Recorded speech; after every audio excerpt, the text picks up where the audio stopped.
এটা গ্রামের ভাষায় বলে মেছু বিড়াল। আর আমাদের বই পুস্তকে বা আমাদের বন বিভাগের ভাষায় হচ্ছে এটা গন্ধকুকুর। এটাকে আমরা উদ্ধার করছি কালকে রাত্রে 10:30টার দিক দিয়ে চতুরশ্রী বাজার থেকে।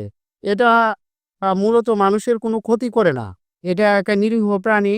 এটা খাদ্য হচ্ছে এই মাছ, এরপরে ইঁদুর, সাপ এইগুলা খেয়ে এরা বাঁচে।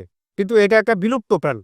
এটাকে রক্ষা করা প্রতিটা মানুষেরই কর্তব্য। গত রাত আনুমানিক 9 ঘটিকার সময় নেত্রকোনা টাগরকোনা এই রাস্তার পাশে গাড়ির ধাক্কায় আহত অবস্থায় আমরা উদ্ধার করি।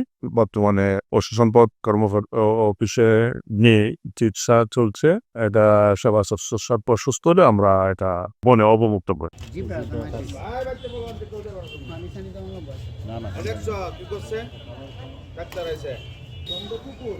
গুগল